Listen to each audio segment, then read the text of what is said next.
All right, good evening, everyone, and welcome to this meeting of the Jersey Village City Council for Monday, August 15th, 2022. The time is currently 7:01 p.m. Madam Secretary, do we have a quorum present? Yes. Great, thank you.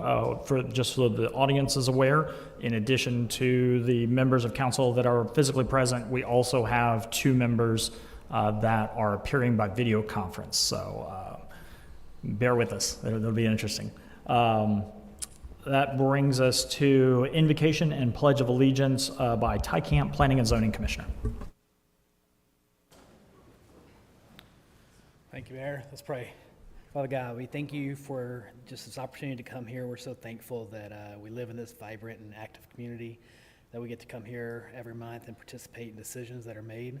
We pray that you would just grant us wisdom as we address the things on this agenda, give our council wisdom as they consider these things and vote accordingly. And we just thank you for the opportunity. In Jesus' name we pray. Amen. I pledge allegiance to the flag of the United States of America and to the republic for which it stands, one nation, under God, indivisible, with liberty and justice for all. Great, thank you. We have no presentations today, so that brings us to item D, citizen comments. Citizens who have signed a card and wish to speak to the City Council will be heard at this time in compliance with the Texas Open Meetings Act. Unless the subject matter of the comment is on the agenda, the city staff and city council members are prevented from discussing the subject and may respond only with statements of factual information or existing policy. Citizens are limited to 5 minutes for their comments to the City Council. The first card I have is from Mark Malloy.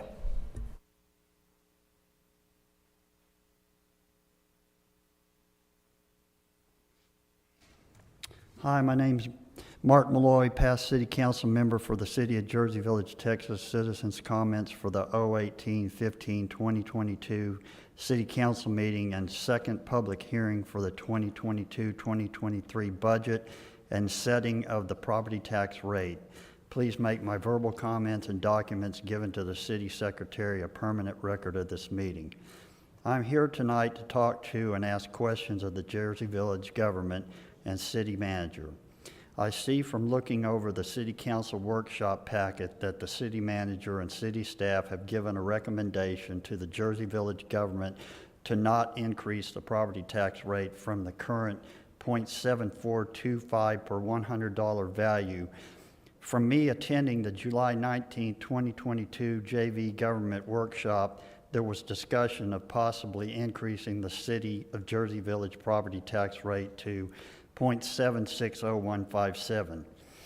A previous mayor was in attendance and spoke at that meeting and recommended that the property tax rate should be increased and alluded to that the government would need to incrementally increase property tax rates over the next several years. Back in the year 2015, this same past mayor, when he was a city councilman, chose to not give the Jersey Village citizens, taxpayers, any relief of an extremely large estimated 17.23% increase in property tax revenue in 1 year by voting to not adjust the property tax rate down. When questions were asked by citizens at the meeting why the Jersey Village government would not lower the property tax rate for the citizens of Jersey Village, the councilman said, "We have lots of projects planned." A majority of the city council voted to approve keeping all of the increases in property tax revenue for that year. Several years later, the Jersey Village City Council, with very little to no Jersey Village citizen taxpayer notification, made the decision to spend an estimated $8.25 million of accumulated city revenue to buy land. One of the JV government official statements was that we wished we could have had more time to allow the JV citizens' involvement, but we just didn't have the time.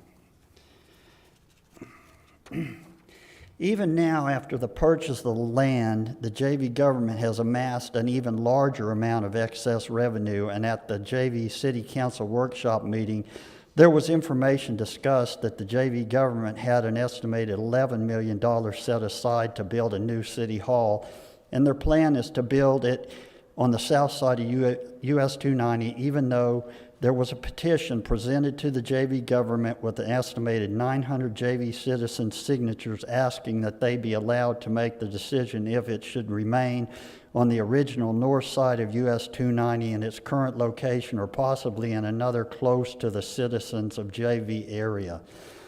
The JV government has also amassed an estimated $7.5 million that they are now going to spend to build a new golf course, clubhouse, and event center. Even with all of this accumulated excess revenue, the JV government is still looking for more money to spend and may or may not decide to increase the property tax rate this evening to get the additional money. The Jersey Village City Charter has been written in a way per our current mayor to say that if the JV government does not have to ask the citizens of Jersey Village, Texas to indebt themselves through a bond referendum to allow the JV government to have the money to spend, then the JV government cannot, during an election, put a yes or no question on an election ballot to let the JV taxpayers have the opportunity to say we approve or disapprove of these extremely large expenditures of city revenue. The JV government currently has around an estimated $7 or more million in outstanding debt. The JV government during this budget workshop has had discussions about placing a $10 million bond referendum on a May 2023 election ballot to ask the JV citizens taxpayers to indebt themselves to do street reconstruction projects. I'm of the opinion that they intentionally accumulated an estimated $18.5 million to not allow the citizens taxpayers their right to vote to approve an $11 million city hall and a new $7.5 million golf course, clubhouse, and event center. Thank you. Thank you, Mark. The next card I have is from Jim Fields.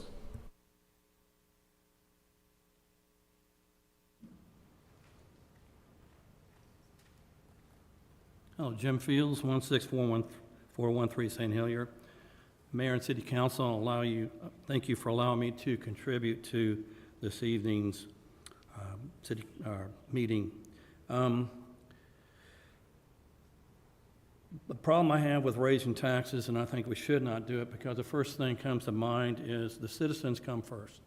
Our well-being comes first.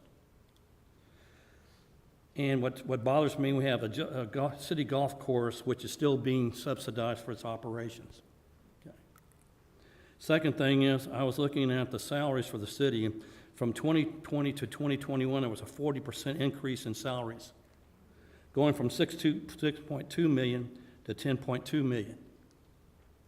So what that means again is, before you raise taxes and take the taxes out of our hide, you represent us. So cut the fat. Another thing I hope is on the TERS 3 project is we wasted $500,000. And what is even worse is that we picked up another company who doesn't even have a right to do business in the state of Texas unless that's changed. They're located in California, LLC in Nevada. I hope you stop wasting money. That's a lot of money. It's not yours, but it's ours. Also, we spent over $3 million buying houses in the TERS 2 project, and they're getting full appraised values. I asked David Weekley to build a house, and you know what the first question he said to me was? Is it in a severe floodplain? I told him about it. He told me it was along Elwood. I said, no. He says, I can't. You know why? It's too costly to build. I can't believe it got full, and then the person around the corner down there in Ecuador didn't even get close to that appraised value. So we need to quit that project. And also, purchasing vehicles every 2 years. I've asked the mayor and city manager, both claim that makes money auctioning off cars. You won't show the data. I don't know why. I've looked. If it's out there, then mayor, I apologize. City council, please. It's clearly published in the last budget meeting. Every penny in and out of the city has been published on the city website for the last several years, so I can't correlate the cars. you're way off base, sir. No, I can't correlate the cars to what they were purchased for, what they were auctioning for. Impossible. That's what I'm talking about, and you know it. Read the last budget meeting. It states very clearly which car was bought and what it was sold for. I appreciate that. Thank you, sir. Thank both. Apologies to the city council. But I don't know why, and every time I went to every meeting, asked the city manager, asked you at the mayor's meetings, I never got an answer. So that's why I said that. Okay, building a new clubhouse, put that on hold. We're currently in a recession now. $7 million, claim we're gonna make more money. We're not even making monies now. I think I put it on hold. Now, that's it. Thank you so much. Thank you, Jim. Next card I have is from Eric A. Now.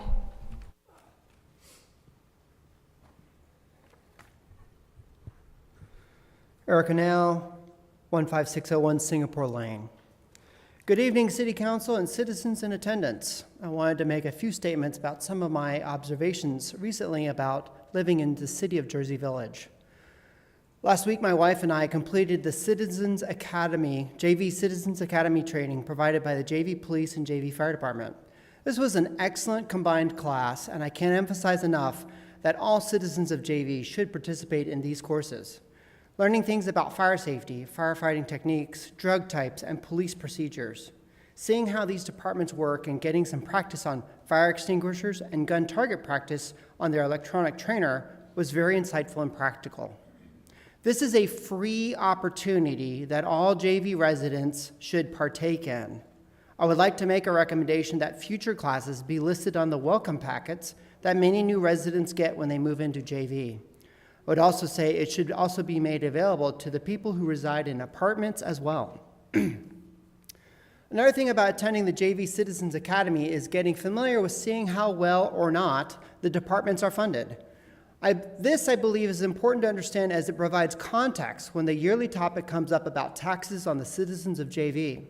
Seeing the quality of the departments and their equipment, or hearing about how the department uses the equipment and how they need updates to the equipment to deal with current trends in prevention or crime fighting in our city, gives you a deeper understanding as to where your tax dollars are being spent.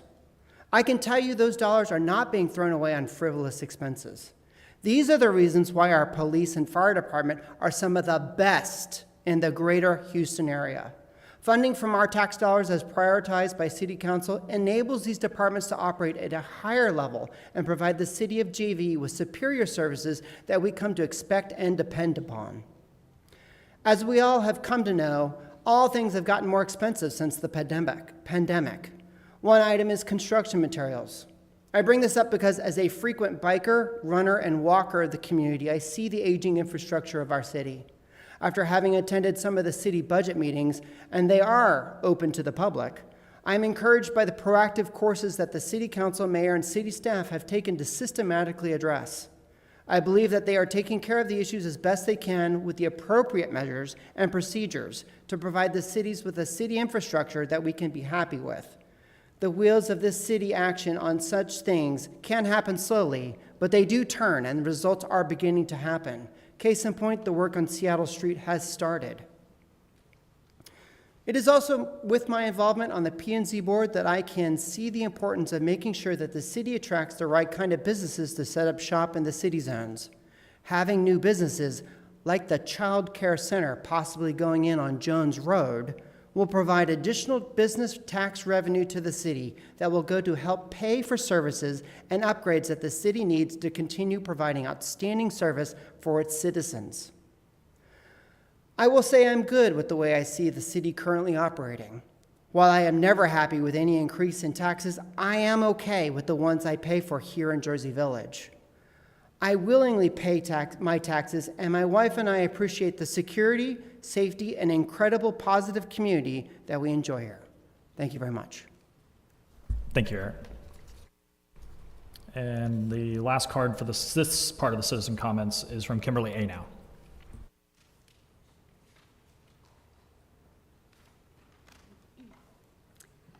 My name is Kimberly Anau, and I live at 15601 Singapore Lane. As my 10th installment on Jersey Village, the city has rapidly made growth working with other entities such as Harris County, the state of Texas, and surrounding communities. Throughout the 1970s, several proposals and developments were especially helpful, entertaining, pressing, and reflective of the signs of the growing times as our population grew to 966 by 1980. The initial homes built in the 1950s and 60s were one-story ranch style on large lots, with a few homes being considered 1.5-story for additional bedrooms as an affordable compromise. In January 1971, it was brought up to consider amending the ordinance to allow builders to construct 2-story houses, as was becoming commonplace, and to be competitive with other communities. The zoning committee was to research this change and also accepted the participation of Lewis Cantel and Jack Blaylock. Many streets were expanded or improved for the increase in building homes and ease of access in the village. Senate Avenue had expansions and updates such as curbs, drainage, and sewers from Seattle to Congo. In 1978, a proposal of townhomes began plans for Village Drive by working with utility companies to build those homes and have tighter fire safety regulations. The north side of Lakeview was designated as no parking from Jersey to Philippine in August 1976. Along with the streets that the elementary and high schools bordered from Senate to Solomon in Ecuador was placed no parking signs Monday to Friday from 7 a.m. to 4:30 p.m. Homes that fall within the school zone can apply for street parking exceptions if needed. To increase the safety for citizens, in 1978, more fire hydrants were installed and used a color coding of the plug size of the water main. A fire pumper truck was approved that could handle 1,000 gallons per minute by Ordinance 77-17, and Fire Prevention Week was designated in October 1978. Police Chief Daniel presented a Chief's Commendation Award to 2 alert officers who assisted in apprehending an aggravated robbery suspect in January 1979. Bids were issued and accepted for 3 replacement police cars in 1978, while trading in the current 3 1976 Pontiac models for $13,350 total. $1976. In addition to researching how to update Rio Grande into a boulevard, a representative from the Stearns Group offered a beautification project to add shrubs and trees to the entrances of the village at no cost to the city, besides the subsequent maintenance. The police department would be involved so that visual street safety would not be compromised. In 1976, the color of the street signs was agreed to be changed so that it was not so similar to Houston's white letters on green, and so white letters on red was chosen. A footbridge over White Oak Bayou was requested to be built, which would be passed along to Harris County in April 1978. Preparations began in 1979 of approval processes for the development of the Northwest Village Shopping Center along the 17400 block of 290. One offer that did not materialize in 1975 was to have a Greyhound bus stop built at 16220 Jersey. There are many decisions, changes, arguments, appreciations, and requirements that a municipality must undergo. Time keeps passing by as new generations of citizens make an important decision to buy a home.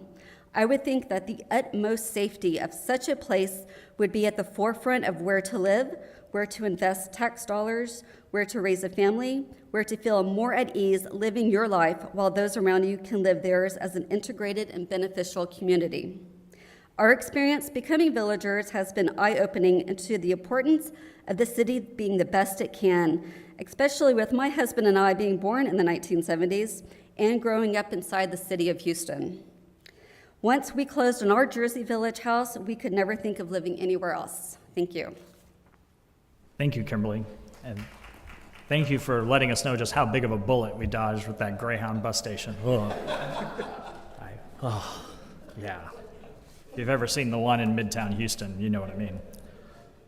Okay, that brings us to item E, joint public hearing with the Planning and Zoning Commission. So I believe we have with us a quorum of the Planning and Zoning Commission. Madam Secretary, we've met all the posting requirements for the public hearing? Yes. Great. I now call to order this joint public hearing with the Planning and Zoning Commission at 7:21 PM. Everyone desiring to speak should complete a public hearing comment card and present the card to the city secretary. Each speaker will be given 5 minutes to present information concerning the application request of Reese Brown filed on behalf of Miramont Interests for a specific use permit to allow the operation of child daycare on the 1.43 acre tract of land located at 8630 Jones Road, Jersey Village, Texas 77065 within the city limits of zoning district F. The only remaining comment cards I have are for the budget and tax public hearing. I do not have any cards on this particular public hearing. Is there anyone desiring to speak on this item? Okay. With there being no one desiring to speak, I now close this joint public hearing on the application request of Reese Brown filed on behalf of Miramont Interests for a specific use permit to allow the operation of child daycare on the 1.43 acre tract of land located at 8630 Jones Road, Jersey Village, Texas 77065 within the city limits in zoning district F. All right, thank you. And I believe that's all we need from the Planning and Zoning Commission for now, and so they can continue their meeting. Thank you very much. Which brings us to section F of our agenda, item F1, discuss and take appropriate action concerning any final changes to the proposed 2022-2023 municipal budget. Isabel Cato, Finance Director. Yes, sir. Section 102-007 of the Local Government Code provides that upon closing the public hearing on the proposed municipal budget, the governing body of the municipality shall take action on the proposed budget. In doing so, the governing body may make any changes to the budget that considers warranted by the law that is the best interest of the municipal taxpayers. City Council held a public hearing on 2022-2023 municipal budget on July 18 and postponed adopting the budget until today, August 15. Additionally, on July 18, City Council passed resolution number 2022-41 setting the maximum proposed ad valorem tax rate of 0.760157 per $100 value. And this was the rate used to calculate revenues for the proposed budget that was the subject of the public hearing held on July 18. Since the public hearing on July 25th under Tax Code Section 26.018-1, the Harris County Chief Appraiser has provided us with an estimate of taxable property, and our tax assessor had calculated the non-new revenue tax rate and the voter approval tax rate based upon these certified estimates. So proposed tax rate 0.760157 per 100, non-new revenue tax rate 0.670132 per 100, and voter approval tax rate 0.837308 per 100. Taking in consideration this updated information, this item is to provide City Council the opportunity to discuss and provide for any needed changes for the 2022-2023 municipal budget before adopting SIN. Additionally, after reviewing the calculations based upon the certified estimate, staff's recommended budget for FY 22-23 based upon a lower tax rate of 0.7425 per $100 value, as opposed to the tax rate of 0.76157, which was initially used for the proposed budget review during the public hearings on July 18, 2022. The City Council agrees with staff recommendation. We have several changes that I don't know if you want me to read. Not necessary, right? No, we can, as council, we can discuss if we need to any of the particulars, but probably no need to read each of them. Okay. So we recommend to approve the City of Jersey Village 2022-2023 budget revisions, which include a change in the general fund and capital improvement fund. Great, thank you very much. Any discussion from council on the proposed changes?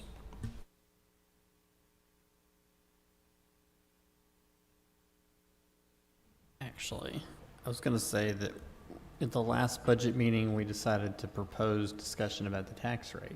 And before the new estimates came in, I had reviewed the budget and found several things that I was going to cut to try to get down to that 7,425. And interestingly enough, though Austin and I did not talk about it, we picked pretty much the same, almost all of the same things. Everything I picked is on that list.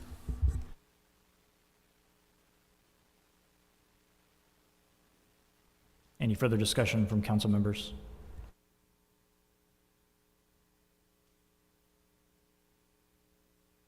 So I will say, one of the challenges that we have faced, and this has been the case now for the last couple of years, has been the slow nature with which we receive, information from the Harris County Appraisal District regarding the current state of property taxes. We get estimates, and most of the time those estimates are pretty good, but it does seem as though the information still has been slower to come over the last couple of years. And in a lot of ways, that's understandable just because of the fast nature with which the real estate market's been changing, and of course, all of the challenges we've had with COVID-19.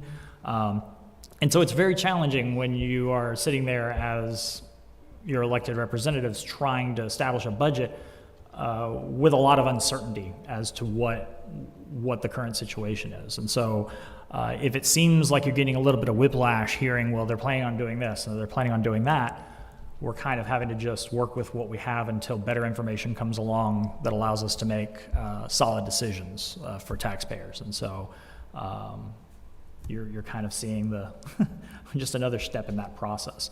So we are, obviously everyone on council is very cognizant regarding the fact that expenses are going up everywhere, and expenses are certainly going up for the city as well. And we did not want those, we didn't want to put the entirety of that burden on our citizens through property taxes. We wanted to try to find a way to balance that out, which is why we pushed for the increase in the homestead exemption, and why we were trying as much as we could to make the numbers work in order to try to keep the tax rate as low as possible. So even though inflation's been up about 8 or 9%, your property taxes are not anywhere near going up 8 or 9%, nor would they have been. So I think staff deserves a lot of credit for continuing to work hard to refine the budget, and I think we're looking at a very good product here. I don't know if we need to, so it does say that we would, appropriate action concerning final changes. Does council, I guess the staff, do we need as a separate matter to specifically vote to incorporate these changes? We'll just need the motion to approve the changes, the budget revisions that were included for the general fund and the capital improvement fund. Got it. I would entertain such a motion at this time. I will make a comment before you entertain the motion about the salary increases. I mean, we did a study a number of years ago to determine where we were from a competitive nature on our salaries, and we made a conscious decision to bring those salaries up to parity so that we could be competitive in the marketplace, specifically within our fire department, our police department, because we felt that that was a good use of tax dollars in order to attract and retain good people. And we've also had to hire additional full-time firefighters. So that has also increased our budget with regards to salaries. So again, something that we couldn't avoid, and something that I think is still a good use of taxpayer dollars. I'm going to add to that and say that working with this staff for the past 3 or 4 years, I know they're very cognizant, and not just Austin and his direct reports, but also management in Public Works and those leaders there. They're cognizant of that they work for the taxpayer, and that they don't take that for granted, and they look for ways to save money. If you look at our fire department, I mean, a lot of the overhaul, I say overhaul, but construction they've done inside the fire department has been volunteer work, and they've been very cognizant of being very careful with tax dollars. So I think that's something every tax-paying citizen should take to heart and be proud of. Yeah, and I'm glad y'all bring that up because I almost forgot about that. The fact that it's not, I think, 4 new full-time firefighters and 1 new sergeant position. This is just 6 new firefighters. Sorry, 6 new firefighters. It's been a long day. 6 new firefighters plus 1 new sergeant position. This is what has to happen in order for us to continue to keep our city safe. And that, if you're just dropping a line like saying that, you know, salaries have gone up 40% over the last couple of years, that's got a nice little buzz to it for people who want to make that sound nefarious. But if you really get into the details, that's what we're spending money on. So I think it's money well spent. Any further discussion from council? Okay. At this time, I would entertain a motion then. I move to approve the City of Jersey Village 2022 to 2023 budget revisions, which include a change in the general fund and capital improvement fund. I'll second. We have a motion and a second. Any further discussion? Seeing none, all those in favor? Aye. All of those against? Any abstentions? The motion passes unanimously. That brings us to item F2, consider ordinance number 2022-32, adopting the City of Jersey Village municipal budget for fiscal year 2022-2023.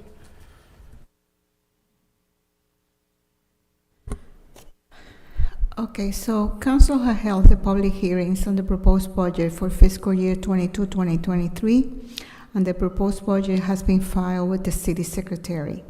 Section 102-007 of the Local Government Code requires that upon conclusion of the public hearing on the budget, the city council shall take action on the proposed budget. In addition to a vote to adopt the budget must be a record vote. Staff recommends that council adopt a budget for fiscal year 2022-2023 that include the recommended changes discussed on the previous item.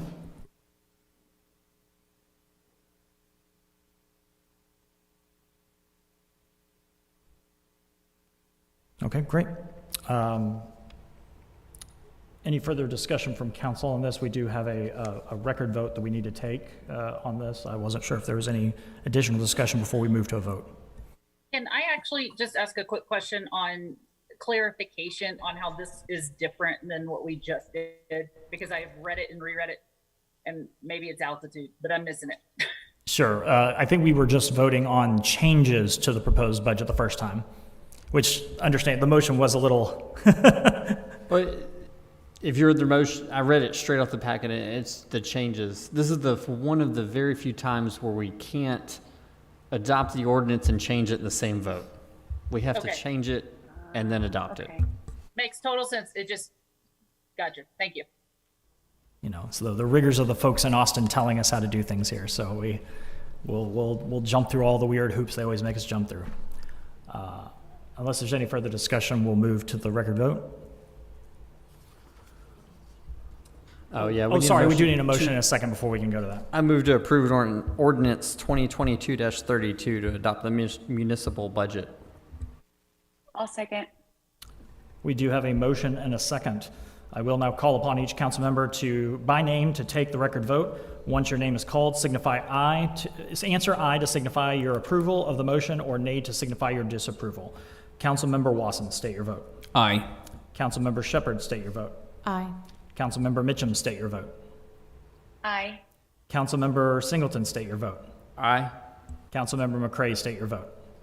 Aye. Okay, let's see. The motion has carried unanimously. And so with that, we will now move to item F3 to conduct a separate vote to ratify the property tax increase reflected in the 2022-2023 budget adopted on August 15th, 2022. Isabel Cato, Finance Director. Council has adopted a budget that will raise more total property taxes than last year's budget by $675,909, which is a 10% increase from last year's budget. And of that amount, 813,994 is tax revenue to be raised from new property added to the tax roll. Section 102.007C of the Local Government Code states that a governing body adopting a budget that requires raising more revenue from property taxes than in previous year must conduct a separate vote ratifying the property tax increase reflected in the newly adopted budget. This vote must be a record vote that is in addition to and separate from the vote adopting the budget of the vote. All the vote requires to set the tax rate that is provided for by Chapter 26 Tax Code or other law. Great, thank you. And before we get into this, I want to make sure you would not be alone if you're sitting there saying to yourself, how are they voting on the tax rate when they still have a public hearing coming up on the tax rate?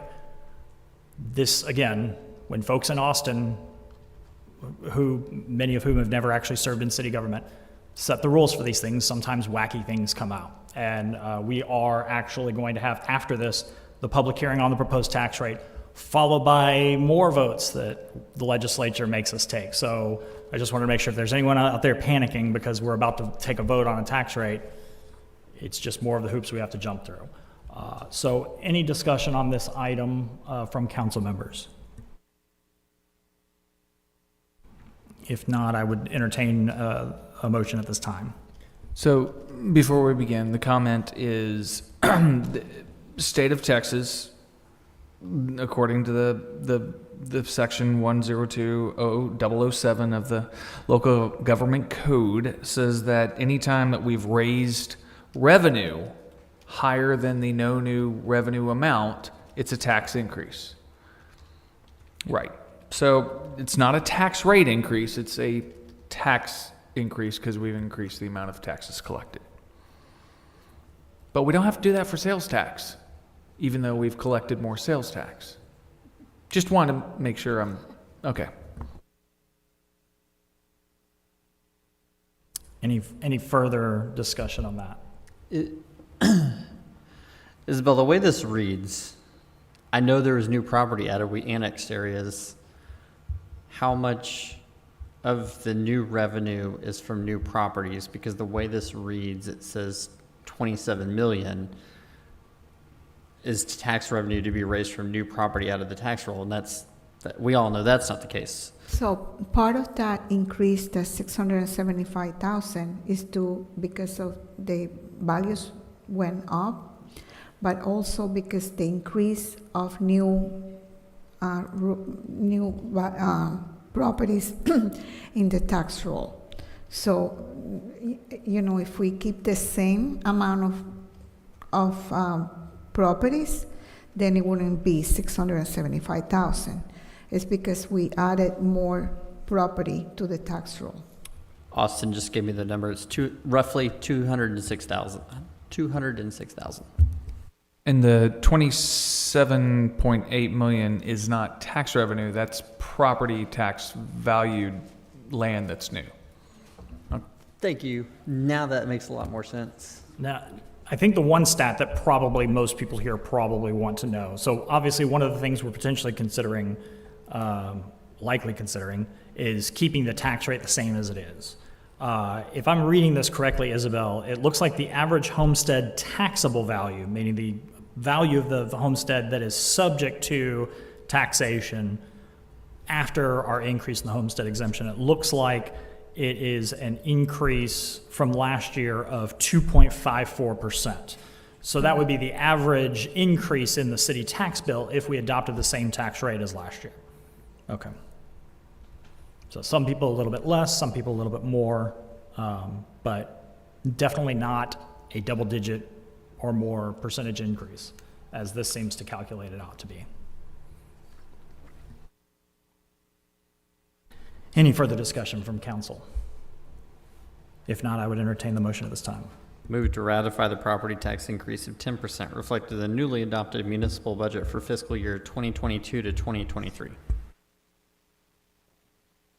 I'll second. All right, we have a motion and a second. I will now call upon each council member by name, to take the record vote. Once your name is called, answer aye to signify your approval of the motion, or nay to signify your disapproval. Councilmember Wasson, state your vote. Aye. Councilmember Shepherd, state your vote. Aye. Councilmember Mitchum, state your vote. Aye. Councilmember Singleton, state your vote. Aye. Councilmember McCray, state your vote. Aye. Motion carried unanimously. Wow, that latency between here and Greece is a real thing. Each time it's just so funny. Okay, so we've gotten through that part. We now move on to item F4, conduct the public hearing on the proposed tax rate increase. I now call to order this public hearing on tax rate increase. Everyone desiring to speak at this hearing should complete a public hearing comment card and present the card to the city secretary. The purpose of the public hearing is to give all interested persons the right to express support for or opposition to the proposed tax rate, the proposed published tax rate of 7.760157 per 100, a rate that exceeds the lower of the voter approval rate or the no new revenue rate. I would now like to request that City Finance Director Isabel Cato to summarize the subject of this public hearing.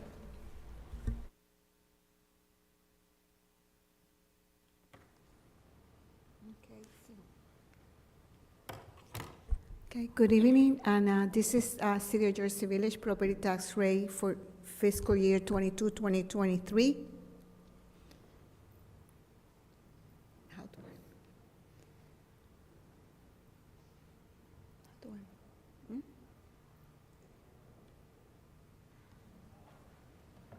Oh, keyboard, yeah, I got it. Okay, first of all, this is the historical property values since 2016. As you can see, we have been, from those years, over $1 billion. Here are the amounts, the valuation since 2016 through now, which is for 2022 will be $1.2 billion. These are the tax rate right now for fiscal year 21-22. Our current tax rate is 0.7425. The non-new revenue rate is 0.670132 for this year. Voter approval is 0.837308, and the proposed tax rate is 0.760157, but it's different than what we have on the budget.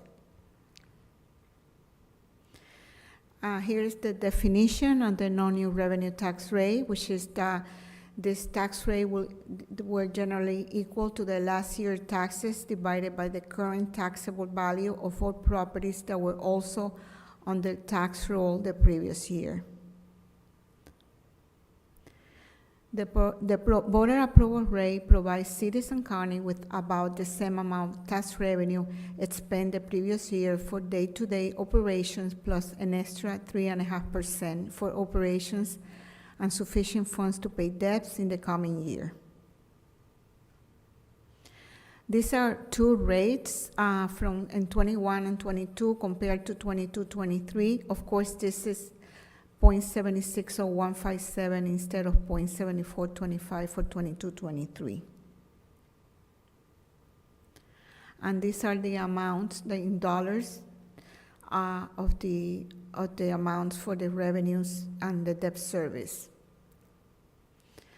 Then the definitions of operation and maintenance. The operation and maintenance will pay for salaries, supplies, and day-to-day operations. Debt service pays for interest and principal on bonds and other debt secured by property tax. This is our historical tax rate since 2015. The only change was in 2020, where it was 0.723466. It was lower. These are the payments that we will have to make this year for 2022-2023 to the both debts that we have, which is the general obligation 2012, $866,325, and the general obligation refund 2016, $656,300. And this is the total amount of our total debt service that we have until we pay our debt. So for general obligation 1.860500, and for a general obligation refund in 2016, $5.9 million. And this is the end of my presentation, if you have any questions.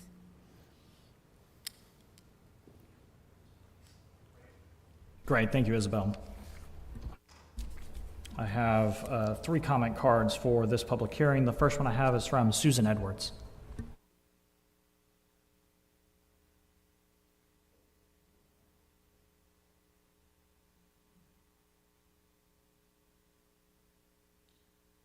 So I'm Susan Edwards, 16001 Jersey Drive. First of all, I want to say that, one, I appreciate everything everyone does. This is totally confusing to me. I do appreciate your answering the question about the 40% salary increase. That made a lot of sense to me. I did know that you had done all of that, but just hearing that figure dropped, kind of was, what? But yeah, so that helped a lot, and I hope that everybody that's here and anybody that's listening online heard that and, understood. I came up here because I really was against this tax rate increase, mainly because we were given these homestead exemptions, and then all of a sudden we're getting a tax rate increase. And I'm thinking, well, that's hypocritical. What's going on? And yeah, I know that this economy is just all over the place. And yet, you worked out the budget for the 22-23 year without thinking about, I assume, without thinking about a tax rate increase. So then the tax rate increase supposedly was more or less brought up after the budget talks. That's my way of thinking. I don't know for sure. So anyway, that's my thought. Now what y'all just showed me, it just kind of, I don't know. I didn't have time to prepare for this. I didn't even know about this till last night. And this was a very busy day for me today. So I apologize for that. I am totally unprepared. But I gave y'all my thoughts, and those are my fast one-nighter, one-day thoughts on what's going on. That's the best I can do right now. I will say I appreciate everything y'all are doing. There's just no way right now that I could be doing it. I was very impressed with what Planning and Zoning has been doing. I Xeroxed off everything that I could this morning, and it's like this thick, and I'm trying to read through it, and oh my goodness. Anyway, thank you, and those are my thoughts. Thank you, Susan. And trust me, you're not alone on the confusion with the tax rate going up versus the homestead exemption. There's only so many levers that the legislature lets us pull to try to balance things out. The key thing, the thinking behind that was just ensuring that we reduce the impact to homeowners as much as possible. And that was the best way we could do it. As weird as that sounds, it does achieve that goal. Talk about some timeline. Yeah, go ahead. Yeah, Susan, hopefully it sounded like you understood it now. We have to do this every September. And every September, a group emails and tells everybody they're burning down the city and they're going to raise all the taxes. And it's because we have to set our proposed tax rate long before in the budget planning process, we know what it's going to be. Ever since I've been up here, we've shot for that 7425, but they very early on make us set a maximum number. And so we have always gone with the no new vote level, so that at least we're not going to have an election. And then as the process goes on, things become more and more clear. Those that attended the last budget meeting would know that the budget based on 7425, but there was absolutely discussion about raising the property tax rate. That discussion got postponed to this meeting because we were waiting for the appraisal district to tell us what their best estimates were. Because the estimates they gave us, they're like, here's the estimates, but we don't have a whole lot of faith in them, and they're going to change. But we knew they would change before this meeting. And so instead of having a lengthy discussion at the last meeting, we had, let's table this. Sherry asked we table it, and it made a lot of sense. I went home, got fully prepared for fighting for that 7425. And then the next week we get numbers. No, we're good. 7425 is what we're going to have. And so that's the timeline of events and how those numbers get set. Okay. The next card I have is from Brian McCauley.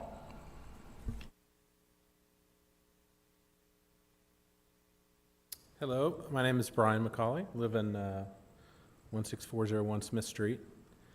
And actually the only reason I came in today is I saw the post on Facebook yesterday, and I will tell you, I don't really like politics. I don't like government so much. I'm a libertarian guy. I want my taxes as low as possible. So the comment I have essentially is really more of a philosophical one. And don't take this to mean as a criticism against you guys at all, in the sense of I absolutely believe everybody that's up there is doing what they feel is their best intentions. They have good intentions, et cetera. But the comment I made essentially was that, did I mess something up? Okay. You guys shouldn't be talking about raising taxes. You should be talking about lowering taxes. At the end of the day, and if you think about it, essentially what property taxes are is me having to pay rent to you guys to live in my house, basically. And so my challenge to you guys is to keep that in mind whenever you guys are doing your budgets or planning or whatever. At the end of the day, you guys are substituting your decision process for the decision process of the citizens, and you can say, well, we got voted in, yeah, but there's probably a large portion of those people that voted that maybe didn't vote for you necessarily, or not necessarily wanting to do what you guys are wanting to do. So think about that in the sense of, as time moves on, there may be a smaller scope of what you guys in government are able or should be doing, and that's essentially my charge to you guys, is to say, hey, if we can do less stuff so people can keep more of their own money, and the decision processes can go down to the local level in the sense of the individual citizens make their decisions on what they do or they don't spend their money on. If there's projects, the improvements, et cetera, there's ways to do that without involving city government per se. So that's essentially my 2 cents. If there's a tax rate increase, any kind of tax rate increase, whatever, I'm against it. I want it to go the other way. So thank you. No, thank you, Brian. I totally agree with you. I'm a big, I pay probably more than the average in property taxes, so I totally understand. I don't want to pay any more taxes than I have to either. The problem, of course, is you got a fire department where our volunteers are doing a tremendous job. As they've gotten older, and some of them have stepped back a bit or just stopped. My phone is muted, so if you can unmute you. Oh, sorry. Are we? I agree. Y'all are muted. Apparently, they can't hear us. Hold on. We're. Messaged about it. Let me wait for them. Sorry.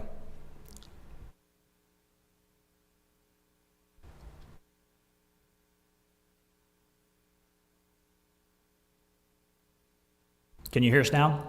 Although they're muted now. Oh, okay, you can unmute yourself. But as those volunteers have gotten older, they've kind of stepped back a little bit, or they've retired from the fire department entirely, younger guys like us, like some of you out there, haven't stepped up to fill in the gap. And so that obviously our obligation is to make sure that we're keeping the city safe. So new firefighters it was. We've actually added new firefighters several times, I think, over the last couple of years for that reason. That being said, if you go back and look at inflation over the last 5 years and look at the average tax bill for the city at least, if you take into account inflation, your tax bill today is lower than it was in 2017.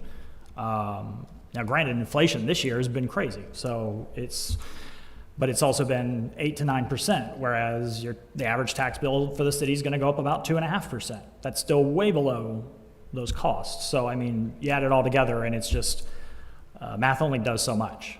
Could we cut things? Sure. But trust me, the number of times I hear from people about their tax bill in a given year pales in comparison to the number of people I hear from about services to the city and wanting to see certain things done and trying to get something done, which happens very quickly.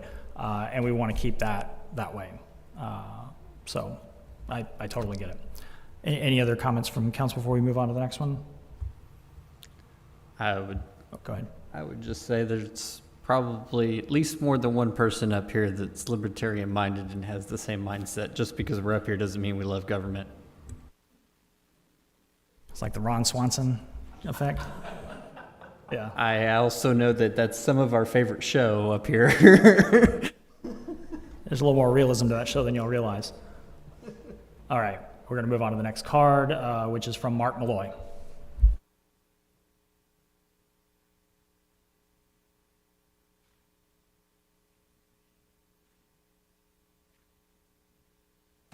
Okay, I'm here to talk about the budget and, the tax rate. And from what I'm hearing, it may stay what it is currently. But, you ended up looking at things to remove from the budget to be able to keep it at the rate that it is currently. And the things that you chose to take and remove from the budget was $50,000 for a fire department covered park. I guess that's what that is. Is that what that is? FD? Okay, and then you've got $43,000 for a Christmas tree, and you've got $150,000 for Carol Fox Park sandbox.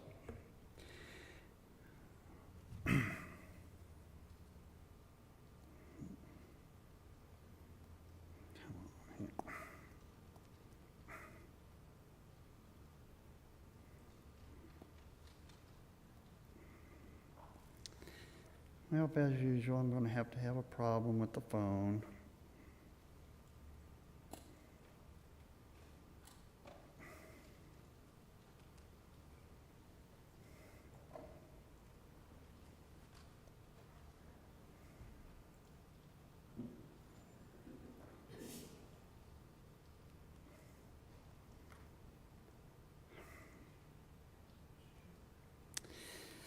Well, anyway, where I'm getting to with the phone problem is that you chose to cut some of the things that you wanted to spend money on the budget, but the golf course, has taken and cost the city of Jersey Village from the original purchase with its debt service and interest that's being paid through the general fund, not through revenue brought in from operations of the golf course, as of 2025 will be $13 million. The golf course fund at this time is a negative $4,200,000 and something.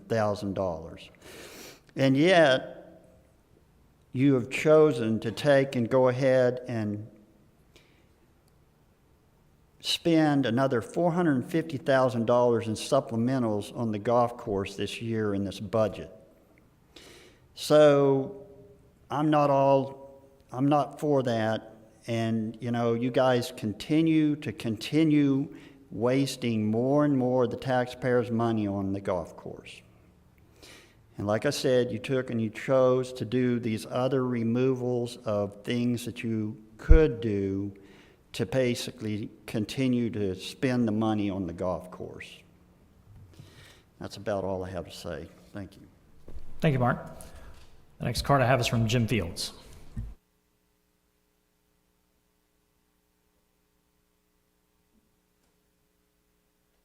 Mayor and City Council, thank you again for allowing me to contribute. Mayor, I take offense. When I said this number in 2021, 40% increase in salaries, that's just a number. Came out of this open book. I assume it came out of your budget. Why are you saying that's nefarious? Has nothing to do. I don't understand that. Can you please explain what you meant by that? What I meant by what? You said it was nefarious. Why? It's just a number. I just asked you, salaries went up. You said, hey, this is being used for nefarious reasons.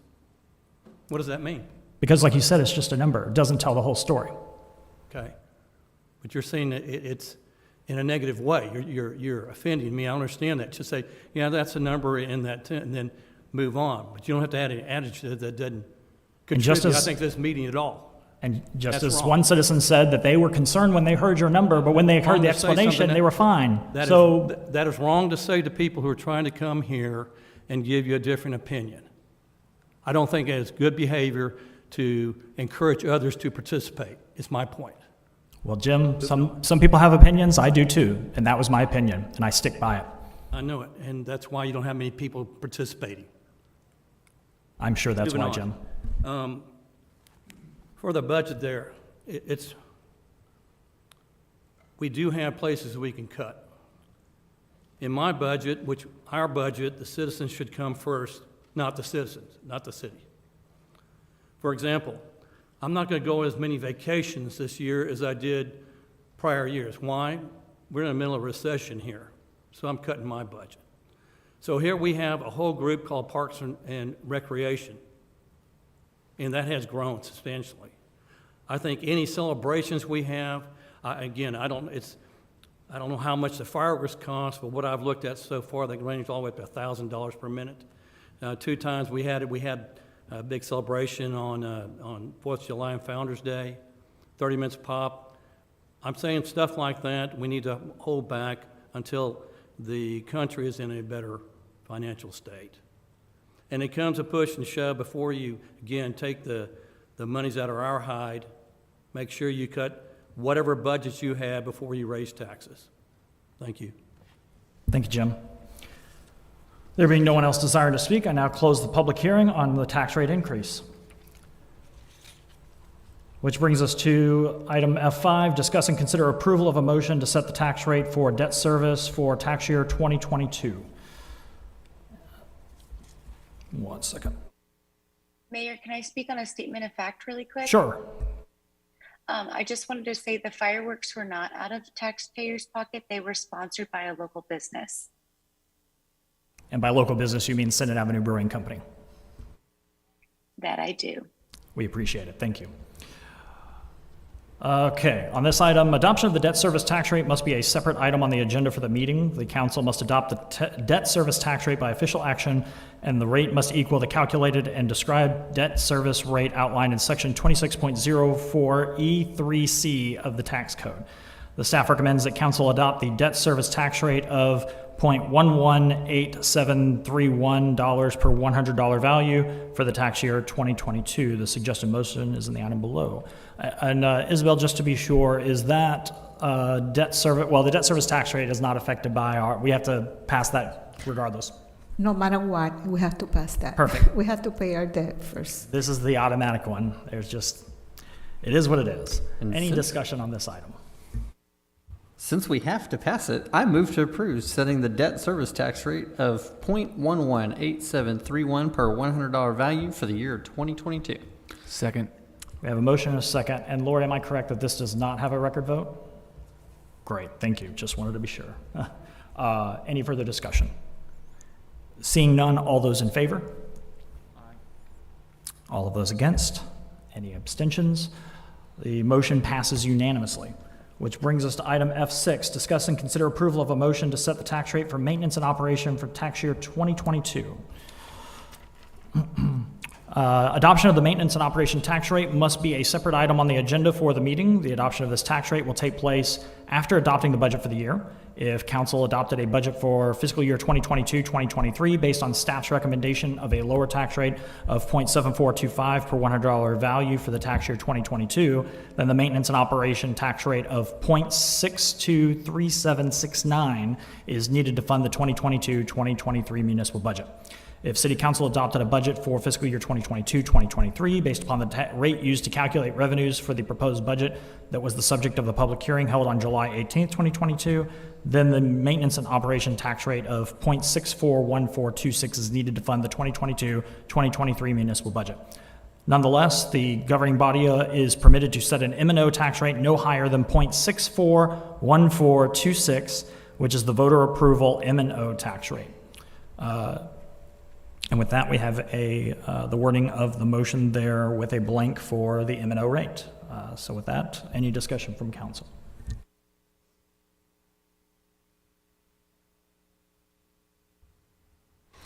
No, I move to approve setting the M&O tax rate of 0.623769 per $100 value for the year 2022.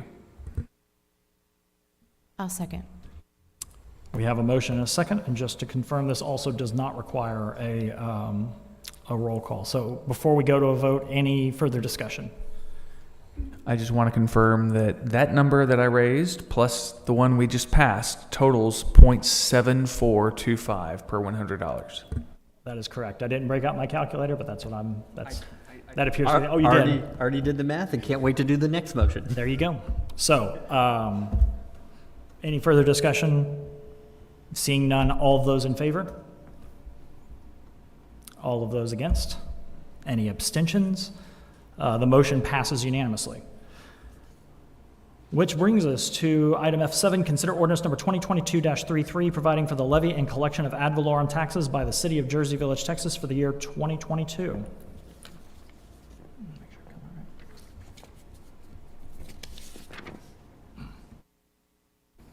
Okay, any discussion from council on this item? This is a long one, but I've been looking forward to this all night. We finally get to say a 0% tax increase. So I move to approve ordinance 2022-33, providing for the levy and collection of ad valorem taxes by the City of Jersey Village, Texas for the year 2022, providing for the date on which such taxes shall be due and payable, and providing for the penalty and interest on all taxes not timely paid. I further move that the property tax be increased by the adoption of the tax rate of 0.7425, which is effectively a 0.0% tax increase in the tax rate.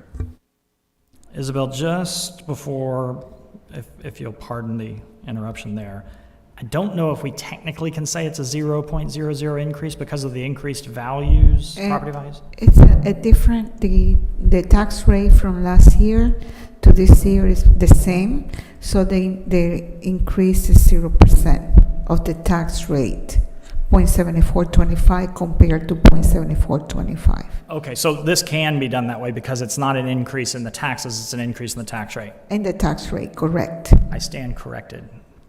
Just He read carefully. I think actually you're correct. I think that we need to say an increase, because what the law. So this is the motion as written in the tax code, which is going to confuse everybody, but it's what's written. So motion to adopt an ordinance, resolution, order setting a tax rate that exceeds the no new revenue tax rate, which this will, must be made in the following form, and this is in quotes in the statute. So we'll need to do a quick math here. I move that the property tax rate be increased by the adoption of a tax rate of, and then we state the rate, which is effectively and then you insert, and then in parentheses, you insert the percentage by which the proposed tax rate exceeds the no new revenue tax rate. Okay. And that's the percent increase in the tax rate. So the motion's got to be, well, if we got to do that math, whatever our adopted rate is above the no new revenue rate. I see. Okay, I moment. thought someone already did because it said 0 in the paperwork. If everyone will stand by for just a moment, we'll independently do some math, and if our numbers line up, I feel pretty confident that's the number. Can we add something in about this being a little ridiculous? Yes. Go ahead, Ed. Out of curiosity, just Even though it's not an increase how they make us say it is. Yes. Yeah, that we can take that up with our state legislators. And just so, while they're doing the math on that, just so the public's aware that you might see in some of these notices that have gone out, I was mentioning this to the mayor and the council member earlier, that even in the state law, some of the wording, the formulas they give you, I know for one is incorrect.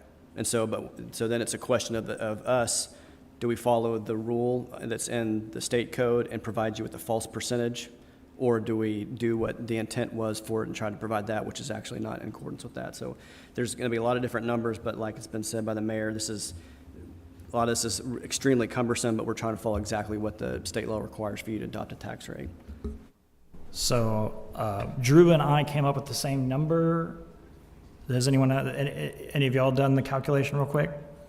City manager got with Isabel. Let him check with Justin then. See what I he have basically 10.8% increase in the rate itself. I basically did the proposed rate divided by the no new revenue tax rate minus 1, and that should get you the actual increase. Yeah, as long as, I mean, again, according to this formula, as long as we're talking about the percentage where your rate is above the no new revenue rate. That's the number. Is Uncle Paul going to come and spank me if I don't get this quite right? So Paul Bettencourt.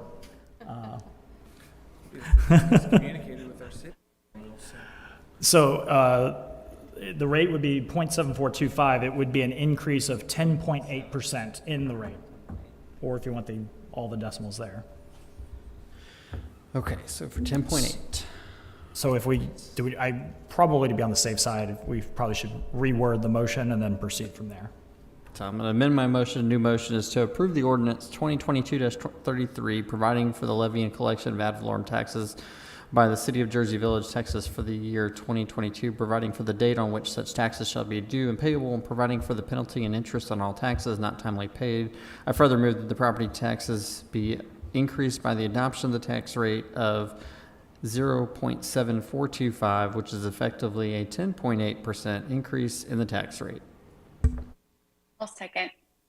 We have a motion and a second. I will now call upon, just to make sure there's no one else has any further discussion on that before we proceed? No, there's nothing else in the law. You did everything, you're good. So. Okay. Didn't know they were going to require us to do math when I took this job. I will now call upon each council member by name to take the record vote. Once your name is called, answer aye to signify your approval of the motion or nay to signify your disapproval. Councilmember Wasson, state your vote. Aye.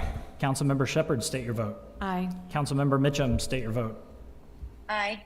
Councilmember Singleton, state your vote. Aye. Councilmember McCray, state your vote. Aye. Motion carries unanimously.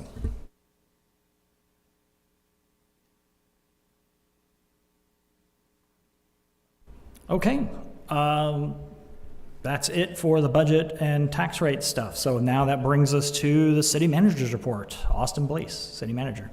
Mayor and councilors, the report is in front of you here tonight. One thing I would like to mention, last week FEMA announced the funding for their home elevations grants, and the city was not successful in our grant application for last year. So we will be trying again for the upcoming grant year, which they also announced last week. So we'll be working on the next round of home elevation grants over the coming months, and we'll have that to council no later than November.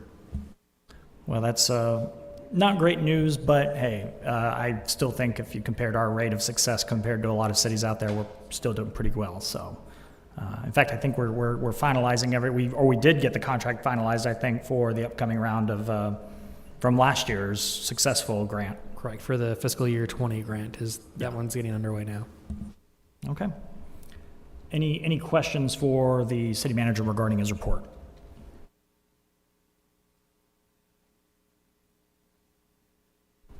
Okay, which brings us to the consent agenda. Are there any council members that wish to remove an item from the consent agenda for consideration in the regular agenda?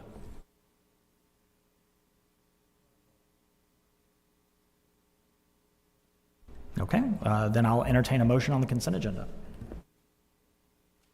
I'll make a motion that we approve the consent agenda. Second. We have a motion and a second. Any further discussion? Seeing none, all those in favor? All of those against? Any abstentions? The consent agenda passes unanimously. Which brings us to the regular agenda, item I1, consider resolution number 2022-52, receiving the Planning and Zoning Commission's, we do have them back, okay, or some of them. Do we have everyone back? Oh, good, they're kind of spread around. Receiving the Planning and Zoning Commission's final report concerning the application request of Reese Brown, filed on behalf of Miramont Interest, for a specific use permit to allow the operation of child daycare on the 1.43 acre tract of land located at 8630 Jones Road, Jersey Village, Texas 77065, within the city limits in Zoning District F. Rick Faircloth, Chairman of the Planning and Zoning Commission.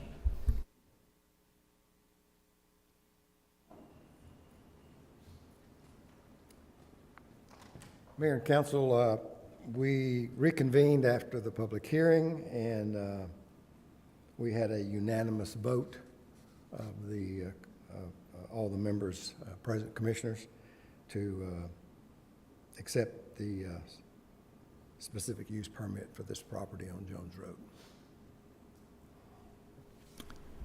Easy as pie. Great. Thank you, Mr. Chairman. Discussion by council regarding this item.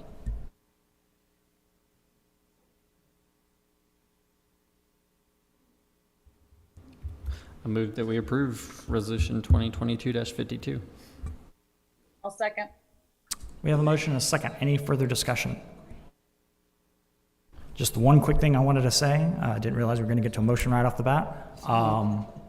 Unless there was something serious here, to me it seemed like a no-brainer. The cost of daycare services everywhere has been high for a long time, continues to be higher. I figure as long as we've got good, responsible owners coming in and want to open up a daycare center in our city, that can only be a good thing for people all over, including people in Jersey Village. It's a very sought-after service, and so we're glad to have them here, at least as far as I'm concerned. We'll see how. If I Yes, may of course. add, Bobby, is just, for me, what's important on that is that it's an accredited daycare. Yes. Nationally recognized, that's huge, and for me, so. Excellent. Yeah, definitely want safe childcare operations, but yes, definitely need more of that. All right, unless there's any further discussion, all of those in favor of the ordinance, or resolution, sorry, it is a resolution. All of those against? Any abstentions? The resolution passes unanimously. Oh, sorry, because that was the accepting the final report. So we got a little ahead of ourselves. Okay, which brings us to item I2. Consider ordinance number 2022-34, amending the comprehensive zoning ordinance of the city by granting Miramont Interest a specific use permit, the quote-unquote specific use permit, to allow the operation of a child daycare on the 1.43 acre tract of land located at 8630 Jones Road, Jersey Village, Texas 77065, within the city limits in Zoning District F, providing requirements and conditions for the specific use permit, containing findings and other provisions relating to this ordinance, providing a penalty in an amount not to exceed $2,000 for violations hereof, providing for severability, and providing an effective date. Lori Cootie, City Secretary. Yes, Mayor, this item is for the council to consider the ordinance that will put into effect the Planning and Zoning Commission's recommendations concerning the specific use permit. Great, thank you, Lori. So all my comments before, insert them here instead. Any further discussion from City Council? I think you and Jen said it all on the last go round. I think it's, with that, I will make a motion to approve ordinance 2022-34. I'll second. We have a motion and a second. Any further discussion?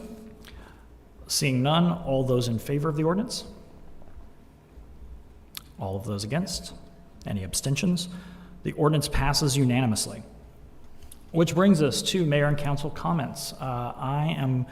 Don't worry, I'll hold off on our folks elsewhere until a little bit later here. Councilmember Singleton.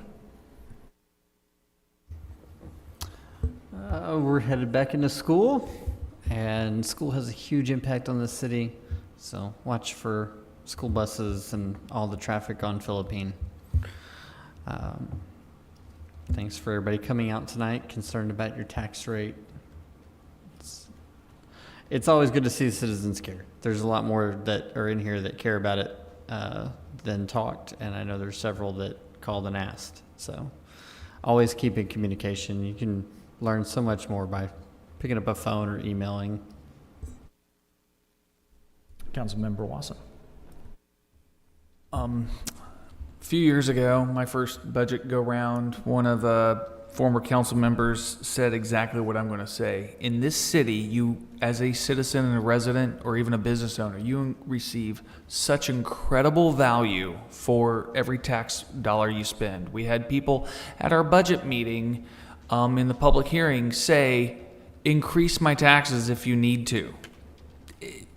We didn't need to, and we're not going to, as we took 28 votes to show that. But one of the ways in the past it was the city doesn't take care of what it has. Well, one of the items in the consent agenda was maintenance for our infrastructure. And this, as far as I'm concerned, the city, the primary two things we do is public safety and infrastructure. And one of the things was to look at with radar and closed circuit TV, look at our pipes underground and make sure they're in good shape. And if they're not, what needs to be done? And I think that's incredible smart use of the infrastructure of the tax dollars until it, so we spend the money now so we don't have to wait until everything goes into disrepair. It's this type of forward thinking that makes it very palatable to pass this budget. So yeah, as you think, 3-minute response time, yeah, I'll pay for that. So, thank you. Councilmember Shepherd. I'll just say that it takes a lot of constraint and it takes a lot of balance to not spend tons of money for those that don't want increased taxes, but also provide some improvements and continue to add amenities to the city. I recently played golf at a golf course that used to be just absolutely beautiful, and it is in such disrepair. It was very sad to see, and we take great care in this city to maintain what we have and continue to improve upon it in a fiscally responsible way. And I think all of us up here, none of us want to spend any more money than we have to and pay any more taxes than we have to. We're in the same boat that everybody else is. So we're making decisions for you in the same way that we would make decisions for ourselves. So I think we're doing the best that we can. Councilmember McCray. Thank you. Something I really feel very strongly about after having gone through this budget season with you guys for the first time is I was only contacted by one citizen, with exception from tonight, people that came and stood up and spoke, but I was actually only contacted by one other citizen with concerns about budget and how we were spending money, or if we were going to raise taxes or if we weren't. So for me, it's one of those things that's really tough. I think we showed here tonight that, first of all, the state makes it very hard for a city to plan properly with all these absolutely wacky things they have. The wording, the dates that stuff have to be done. I mean, you can't make a decision on something without the information. You know, we have to sit there and try to guess and come up with stuff. And it's just, you know, it's like kind of like beating your head against the wall. And it's really hard when people take stuff out of context and then like to put that on social media, and they get people very upset about stuff for no reason, or stuff that's not even accurate. And that is what's so tough for me, because I just want to tell people, if you have a question or you're confused, or if something comes across as alarming to you, email your council members, call your council members, because we're here for you. We're here to help. And if you don't seek it out from the source, you cannot know that what you're getting is the information that you want, or is the information that you need, and that it's accurate. Nobody wants to raise taxes for fun. This is the dumbest thing I've ever heard. Nobody wants to do that. What people want to do is have great quality services, a nice infrastructure without, and we don't want to flood. And the thing is those things cost money, and things cost more than they did 2 weeks ago. And that's just the world we live in right now. And that's just what it is. And I want to take a moment to thank the city employees for all of their work, because those people work hours upon hours upon hours outside of their contract. That is just, I'm amazed. I was absolutely amazed by the work that they produced. And we have some absolutely stellar employees that really know their stuff. And I'll get off my soapbox about that and say good luck going back to school. We will be back in town before school starts, even if it's only about 6 hours before. So, hey, thank you, everyone. Thank you. Councilmember Mitchell. I will hop on everything that Drew said, James said, Sherry said, and that Jen said. I agree. I really appreciate the time and effort that the city puts into the budget and explaining everything, what we can do proactively to prevent thousands upon thousands of dollars that we would have to spend, not want to spend, but have to spend. And how much they really do save our city so we can keep things as low as we can for citizens. I can't say enough good things about our city. I can't say enough good things about people who come and get involved. And I agree with Jen. People sometimes post on Facebook or on groups, and I would love for them to email us, because legally we can't always respond on Facebook. And so it gets a little tricky sometimes, and it may appear as if we are not listening, but it's that we cannot comment. But greetings from halfway around the globe. It is actually tomorrow where I am from right now. I'm ready to go back to school, sort of. I'm with Jen. I think my kids have about 12 hours of adjustment before they go back, but it has been worth it. And that is it. Thank you, everybody. Great, thank you, Councilmember. I would just say credit to her.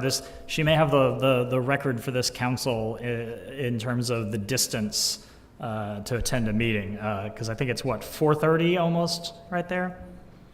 It is 4:30 in the morning. Yeah, that's dedication.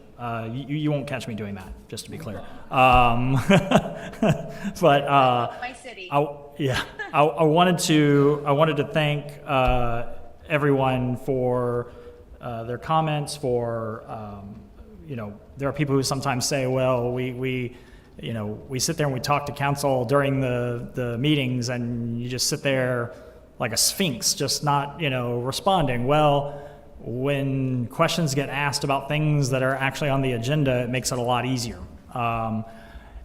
What I will say is to echo what everyone else said, which is, if you have questions about anything, don't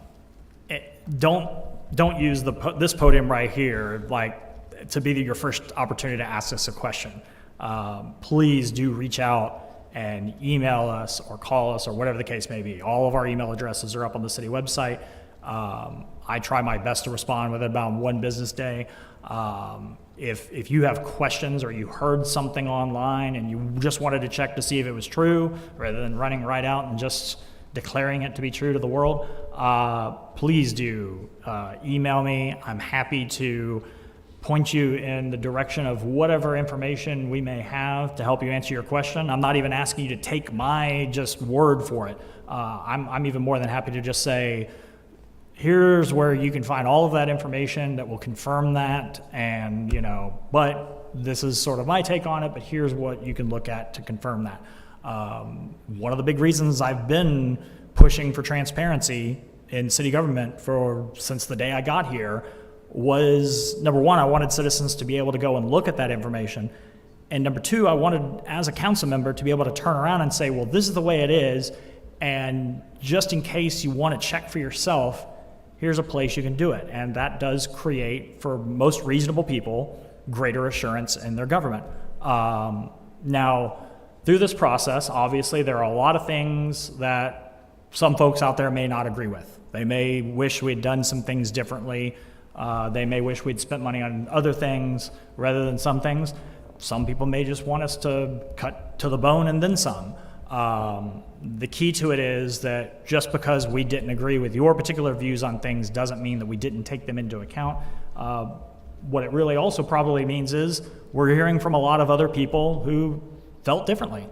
And the challenge of this job, as I've always said, is trying to synthesize that all together to find, I know it's a dirty word in politics nowadays, but to find that compromise which is in the best interest of the city and tries to put all that together in a way that it's workable.